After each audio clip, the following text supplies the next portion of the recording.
নবীজি বলছেন মানুষ যখন ঘুমায় যায় তখন তার শিয়রে তার মাথার কাছে শয়তান বসে যায়। মানুষ যখন ঘুমায় যায় শয়তান মাথার কাছে বসে যায়। সে বসে মানুষের মাথার মধ্যে সে তিনটা গিট দেয়, তিনটা গিরা দেয়। কয়টা? আরো জোরে বলুন, কয়টা? তিনটা গিরা দেয়। আর সে ফু দিয়ে দেয়। শয়তান বলে বান্দারে, ও আল্লাহর বান্দা ঘুমিয়ে থাক, রাত অনেক বড়, ঘুমিয়ে থাক। ফজর আজান গেলেও সে শয়তানের ওয়াসওয়াসায় পড়ে ওঠে না।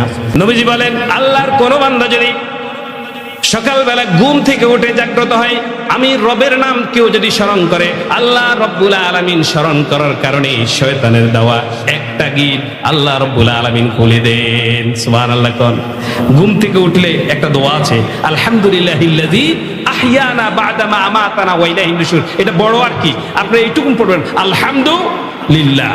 আলহামদুলিল্লাহ বলেন, আলহামদুলিল্লাহ। এই ছোট্ট দোয়া ঘুম থেকে উঠলে পড়তে পারবেন তো ইনশাআল্লাহ? সবাই বলে হাত তোলেন, হাত তোলেন, বলে আলহামদুলিল্লাহ, আল্লাহু আকবার। ঘুম থেকে উঠে দোয়াটা পড়বেন। তাহলে শয়তানে যে তিনটা গিরা দেয়, গিট দেয়, এই গিট গুলো খুলে দিবেন কে? এরপর নবীজি বলছেন যে লোক ঘুম থেকে উঠে আল্লাহর নাম স্মরণ করলো, আল্লাহ রব্বুল আলামিন শয়তানে একটা গিট খুলে দিল। আর সেই ব্যক্তি যদি ওযু করলো, ওযু করার সাথে সাথে শয়তানের দেওয়া 2 নম্বর গিটটা খুলে দেন কে? আর গিট বাকি আছে কয়টা? আরো জোরে, কয়টা? আমার নবী বলেন কেউ যদি ঘুম থেকে উঠে আল্লাহ বলল, তারপর ওযু করলো, তারপর যদি আল্লাহর কোন বান্দা ফজরের নামাজটা পড়ে ফেললো, আল্লাহ রাব্বুল আলামিন সাথে সাথে শয়তানের 3টা গিট খুলে দেন। সুবহানাল্লাহ। আর গিট থাকে না।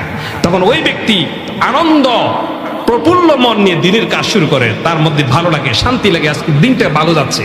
কিন্তু নামাজ যদি না পড়ে, ঘুম থেকে যদি না ওঠে, 8টা 9টা বাজে যদি ঘুম থেকে ওঠে, কানের মধ্যে ইয়ারফোন হেডফোন আছে না নাই লাগাই যে শুইছে, সে 8টা 9টা হেডফোনে এক কানে রয়ে গেছে। শয়তান কি ওয়াসওয়াসা দিবে? শয়তান তো ঢুকিয়ে আছে ভিতরে। তার জন্য সারা দিন অলস ভাবে কাটাবে, কোনো কিছু ভালো লাগবে না, কাজে বরকত হবে না, তার কোনো প্ল্যান প্রোগ্রাম কিচ্ছু থাকে না, কারণ তার কোনো প্ল্যান নাই, তার নামাজ নাই, কিচ্ছু নাই। যার নামাজ নাই সে কি ঈমানের দাবি করতে পারে?